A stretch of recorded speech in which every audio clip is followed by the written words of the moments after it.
مولا کائنات علی علیہ السلام نے فرمایا کہ سلام علی آل یاسین سے آل محمد مراد ہیں، کیونکہ حضور اکرم صلی اللہ علیہ وآلہ وسلم یاسین ہیں اور ہم آل یاسین ہیں۔ لوگوں کو محمد صلی اللہ علیہ وآلہ وسلم نام رکھنے کی اجازت ہے، لیکن یاسین نام رکھنے کی اجازت نہیں ہے، یعنی یاسین نام نہ رکھا جائے۔ امام علی رضا علیہ السلام نے مامون کے دربار میں فرمایا کہ اللہ نے انبیاء پر سلام بھیجا ہے، کسی نبی کی آل پر سلام نہیں بھیجا۔ اللہ نے فرمایا سلام علی نوح فی العالمین، عالمین میں نوح علیہ السلام پر سلام ہو۔ یہ نہیں فرمایا کہ نوح علیہ السلام کی آل پر سلام ہو۔ اسی طرح اللہ تعالیٰ نے فرمایا سلام علی ابراہیم، ابراہیم علیہ السلام پر سلام ہو۔ پھر فرمایا سلام علی موسیٰ و ہارون، موسیٰ اور ہارون پر سلام ہو۔ الغرض اللہ تعالیٰ نے صرف انبیاء پر سلام کیا ہے، لیکن کسی کی آل پر سلام نہیں کیا، مگر حضور اکرم صلی اللہ علیہ وآلہ وسلم کی آل پر بھی اللہ نے سلام کیا ہے۔ امام جعفر صادق علیہ السلام نے فرمایا یاسین حضور اکرم صلی اللہ علیہ وآلہ وسلم کا اسم گرامی ہے۔ اس کا ثبوت یہ ہے کہ اللہ تعالیٰ نے فرمایا ہے انکا لمن المرسلین علی صراط مستقیم، بے شک آپ مرسلین میں سے ہیں، آپ صراط مستقیم پر ہیں، یعنی آپ واضح راستے پر ہیں۔ لغت طی میں یاسین کا مفہوم ہے اے انسان۔ جہاں تک یاسین کا تعلق ہے تو یہ حضور اکرم صلی اللہ علیہ وآلہ وسلم کے ناموں میں سے ایک نام ہے، اور اس کا مفہوم ہے اے وحی کے سننے والے۔ والقرآن الحکیم، قسم ہے قرآن کی جو حکمت سے بھرا ہوا ہے۔ واو قسم کے لیے آیا ہے، اور کیسی برابر کی قسم کھائی ہے پروردگار دو عالم نے کہ اپنے حبیب کا نام لے کر پروردگار دو عالم نے اپنی کتاب کی قسم کھائی۔ اس طاہر و مطہر ہستی کا نام لے کر پروردگار دو عالم نے اپنے اس کلام کی قسم کھائی جسے اس نے معجزہ بنایا، جسے اس نے رہتی دنیا تک کی زندگی دی، اور جس کی حفاظت کا وعدہ خود اس کی ساتھ نے کیا، اور جسے اس نے اپنا جلوہ قرار دیا۔ تنزیل العزیز الرحیم، قرآن خدائے غالب و رحیم کا نازل کردہ کلام ہے تاکہ آپ اس قوم کو خبردار کریں جن کے باپ دادا کو خبردار نہیں کیا گیا تھا اور وہ غفلت میں پڑے ہوئے ہیں۔ اس آیت مجیدہ میں قوم سے قریش مراد ہیں، اور ان سے ملحقہ اقوام مراد ہیں، اور ان کے باپ دادا سے ان کے قریبی باپ دادا مراد ہیں، جبکہ طور کے آباء و اجداد میں حضرت اسماعیل علیہ السلام اور حضرت ابراہیم علیہ السلام بھی شامل ہیں۔ اللہ تعالیٰ نے حضرت ہود علیہ السلام، حضرت صالح علیہ السلام اور حضرت شعیب علیہ السلام کو بھی عرب اقوام اور عرب کے علاقوں کی طرف مبعوث کیا تھا۔ ان کی اکثریت پر ہماری بات سچ ثابت ہو چکی ہے کہ وہ ایمان نہ لائیں گے۔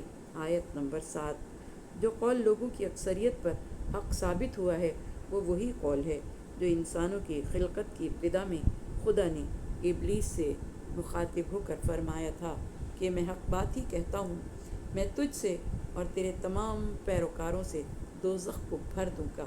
سورہ صاد آیت نمبر 85۔ شیطان کی اتباع سے مراد اس کے پیدا کرتا وسواس اور برے خیالات پر عمل کرنا مراد ہے۔ اس آیت کے مصداق امیر المومنین کی ولایت کے منکر لوگ ہیں، وہ جو مولا کائنات علی علیہ السلام کی ولایت کو تسلیم نہیں کرتے، یعنی جن لوگوں نے امیر المومنین اور ان کی نسل کے ائمہ کی ولایت کا انکار کیا، وہ کبھی بھی عقیدہ ولایت پر ایمان نہیں لائیں گے، اور ولایت پر ایمان لانے کا یہ نتیجہ برآمد ہوگا کہ ہم نے ان کی گردنوں میں طوق ڈال دیے ہیں جو ان کی ٹھڈیوں تک پہنچے ہوئے ہیں، اور وہ سر اٹھائے چل رہے ہیں۔ آیت نمبر 8۔ ہم نے ان کے آگے ایک دیوار کھڑی کی ہے اور ان کے پیچھے بھی ایک دیوار کھڑی کر دی ہے، ہم نے انہیں ڈھانپ دیا ہے، انہیں کچھ بھی دکھائی نہیں دیتا۔ یہ ان کی دنیا میں حالت ہے۔ آیت نمبر 9۔ جبکہ آخرت میں ان کی حالت اور زیادہ خراب ہوگی، یہ لوگ دوزخ کی آگ کی رسیوں میں جکڑے ہوئے ہوں گے۔ ایک بار ایک شامی نے مسجد کوفہ میں امیر المومنین مولائے کائنات سے بہت سے سوالات کیے اور آپ نے اس کے سوالات کے تسلی بخش جوابات دیے۔ اس نے پوچھا کہ حضرت آدم علیہ السلام نے کتنی بار حج کیا تھا؟ تو آپ علیہ السلام نے فرمایا کہ 70 بار پا پیادہ حج کیے تھے۔ جب آپ نے پہلا حج کیا تھا تو آپ کے ساتھ سرد نامی پرندہ تھا۔ وہ آپ کو پانی کے مقامات کی نشاندہی کرتا تھا۔ یہ پرندہ آپ کے ساتھ جنت سے آیا تھا اور سرد اور خطاف کے کھانے سے منع کیا گیا ہے۔ یہودی نے کہا کہ کیا وجہ ہے، یہ پرندہ چلتا کیوں نہیں ہے؟ امیر المومنین علیہ السلام نے فرمایا کہ اس نے بیت المقدس کے اجڑنے پر نوحہ کہا تھا اور اس کے گرد 40 برس تک پرواز کرتا رہا اور روتا رہا۔ یہ پرندہ حضرت آدم علیہ السلام کے ساتھ گریا کرتا رہا اور اس نے لوگوں کے گھروں میں رہائش اختیار کی۔ حضرت آدم علیہ السلام آیات الہی کی جنت میں تلاوت کیا کرتے تھے، چنانچہ سرد پرندے کے پاس قیامت تک 9 آیات باقی ہیں اور باقی رہیں گی۔ 3 کا تعلق سورہ کہف کی ابتدائی آیات سے ہے، 3 کا تعلق سورہ بنی اسرائیل سے ہے اور 3 کا تعلق سورہ یاسین سے ہے۔ امام محمد باقر علیہ السلام نے فرمایا مقصود آیت یہ ہے کہ کفار ہدایت کی روشنی کو دیکھ نہیں سکیں گے۔ اللہ نے ان کے دونوں طرف دیواریں کھڑی کی ہیں اور اوپر سے ان کو ڈھانپ دیا ہے، لہٰذا ان کے کان حق کی آواز نہیں سن سکتے، ان کی آنکھیں اور ان کے دل حق کے ادراک سے قاصر ہیں، ان کے اعمال میں ہدایت کا نام و نشان تک نہیں ہے۔ یہ آیت ابو جہل اور اس کے ساتھیوں کے متعلق نازل ہوئی۔ حضور اکرم صلی اللہ علیہ وآلہ وسلم نماز پڑھنے میں مصروف تھے۔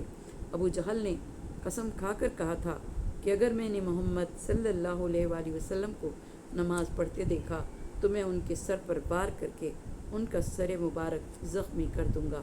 چنانچہ ابو جہل اپنے قسم کو پورا کرنے کے لیے اٹھا۔ اس نے بھاری پتھر اٹھا کر حضور اکرم صلی اللہ علیہ وآلہ وسلم کو مارنا چاہا، مگر خدا کی قدرت سے اس کا ہاتھ اس کے گلے کے ساتھ چپک کر رہ گیا۔ وہ مایوس ہو کر اپنے ساتھیوں کے پاس آیا تو اس کا ہاتھ آزاد ہو گیا اور پتھر اس کے ہاتھ سے دور جا گرا۔ پھر ابو جہل کے قبیلے یعنی بنو مخزوم کا ایک دوسرا شخص اٹھا اور کہنے لگا کہ میں محمد صلی اللہ علیہ وآلہ وسلم کو قتل کرتا ہوں۔ بنی مخزوم کے لوگ وہ تھے جو ایمان نہیں لائے اور حضور پاک کے حد سے زیادہ دشمن رہے۔ جب وہ آپ کے قریب پہنچا تو اسے حضور اکرم صلی اللہ علیہ وآلہ وسلم کی قرأت سنائی دیتی رہی، لیکن حضور اکرم صلی اللہ علیہ وآلہ وسلم کا وجود مبارک اس کی نگاہوں سے اوجھل ہو گیا۔ یہ منظر دیکھ کر وہ سخت خوفزدہ ہوا اور اپنے دوستوں کے پاس واپس آیا اور کہنے لگا کہ میں جب ان کے قریب ہوا تو میں نے ایک جنگلی بیل کو دیکھا جس نے دم اٹھا رکھی تھی اور وہ مجھے ٹکر مارنے کے لیے بڑھ رہا تھا۔ میں یہ منظر دیکھ کر واپس آ گیا۔ اسی کے متعلق سورہ یاسین میں اللہ تعالیٰ نے فرمایا ہے کہ ہم نے ان کے آگے اور پیچھے دیوار کھڑی کر دی ہے، ہم نے انہیں ڈھانپ دیا ہے، وہ کچھ دیکھ نہیں سکتے۔ شام کے ایک یہودی نے مولائے کائنات علی بن ابی طالب علیہ السلام سے پوچھا کہ اللہ نے ابراہیم علیہ السلام کو نمرود سے بچانے کے لیے 3 حجابات کا پردہ بنایا تھا، کیا آپ کے نبی کے لیے بھی ایسا ہوا تھا؟ حضرت علی علیہ السلام نے فرمایا یہ سچ ہے کہ اللہ نے ابراہیم علیہ السلام کے لیے 3 حجابات کا پردہ بنایا تھا، لیکن اللہ تعالیٰ نے حضور اکرم صلی اللہ علیہ وآلہ وسلم کے لیے 5 حجابات قائم کیے تھے۔ 3 کے مقابلے میں 3 پورے ہوئے۔ اللہ نے ہمارے نبی صلی اللہ علیہ وآلہ وسلم کو 2 اضافی حجابات عطا کیے تھے۔ اللہ تعالیٰ نے فرمایا ہم نے ان کے سامنے دیوار کھڑی کر دی ہے، یہ پہلا حجاب ہے۔ پھر اللہ تعالیٰ نے فرمایا ہم نے ان کے پیچھے دیوار کھڑی کی ہے، چنانچہ یہ دوسرا حجاب ہے۔ پھر فرمایا ہم نے انہیں ڈھانپ دیا ہے، وہ دیکھ نہیں سکتے، یہ تیسرا حجاب ہے۔ پھر اللہ نے فرمایا جب آپ قرآن پڑھتے ہیں تو ہم آپ کے اور جو آخرت پر ایمان نہیں رکھتے ان کے درمیان ایک نادیدہ حجاب مقرر کر دیتے ہیں اور یہ چوتھا حجاب ہے سورہ اسراء آیت نمبر 45۔ پھر فرمایا بس یہ طوق ان کی گردنوں میں ٹھڈیوں تک ہیں، بس وہ سر اٹھائے ہوئے ہیں، آیت نمبر 8۔ یہ 5واں پردہ ہے۔ جب مکے کے مشرکین دارالندوہ میں جمع ہوئے تاکہ وہ حضور اکرم صلی اللہ علیہ وآلہ وسلم کے بارے میں مشورہ کریں تاکہ ان کو قتل کیا جا سکے، تو حضرت جبرائیل علیہ السلام تشریف لائے اور انہوں نے حضور اکرم صلی اللہ علیہ وآلہ وسلم کو ان کے ارادے سے آگاہ کیا اور ساتھ ہی کہا کہ آج رات آپ اپنے بستر پر نہ سوئیے گا۔ چنانچہ جب آپ کے سونے کا وقت ہوا تو آپ نے حضرت علی علیہ السلام کو حکم دیا کہ آج رات آپ میرے بستر پر سو جائیں۔ بس حضرت علی علیہ السلام سو گئے اور آپ نے اپنے آپ کو حضور اکرم صلی اللہ علیہ وآلہ وسلم کی سبز زرمی چادر سے ڈھانپ لیا اور یوں سوئے گویا رسول خدا سوئے ہوئے تھے۔ آپ علیہ السلام نے حضور اکرم صلی اللہ علیہ وآلہ وسلم کی تلوار بھی اپنے پہلو میں رکھ لی تھی۔ جب رات کے وقت قریش کے افراد آپ کے گھر کے باہر جمع ہو گئے اور آپ کے گھر کے گرد چکر کاٹنا شروع ہوئے اور آپ کے گھر کو اپنے گھیرے میں لے لیا، وہ آپ کو قتل کرنا چاہتے تھے، اس وقت حضور اکرم صلی اللہ علیہ وآلہ وسلم اپنے گھر سے نکلے۔ قریش کے 25 افراد آپ کے گھر کے دروازے پر بیٹھے ہوئے تھے۔ آپ نے مکے کی زمین سے ایک مٹھی خاک اٹھائی اور ان کے سروں پر پھینکی اور ان آیات کی تلاوت فرمائی: یاسین والقرآن الحکیم انکا لمن المرسلین، آیت نمبر 9 تک آپ نے تلاوت فرمائی۔ پس ہم نے ان کے سامنے ایک دیوار کھڑی کی اور ان کے پیچھے بھی، پس ہم نے ان کو ڈھانپ لیا تاکہ وہ حضور اکرم صلی اللہ علیہ وآلہ وسلم کو دیکھ نہ پائیں۔ جب حضور اکرم صلی اللہ علیہ وآلہ وسلم ان کے درمیان سے گزر گئے تو ان میں سے ایک نے کہا کہ کس کا انتظار کر رہے ہو؟ انہوں نے کہا محمد صلی اللہ علیہ وآلہ وسلم کا۔ اس نے کہا تمہیں دھوکہ ہو گیا ہے اور تم خسارے میں ہو، خدا کی قسم وہ تمہارے سامنے سے گزر گئے ہیں، جس نے تمہارے سر پر مٹی ڈالی تھی وہ محمد صلی اللہ علیہ وآلہ وسلم ہی تھے۔ ان سب نے کہا خدا کی قسم ہم نے انہیں نہیں دیکھا۔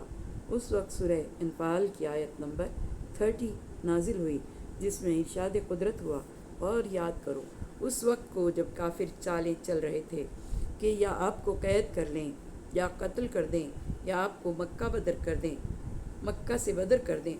وہ چالیں چل رہے تھے اور ادھر اللہ نے تدبیر کی اور اللہ سب سے بہتر تدبیر کرنے والا ہے۔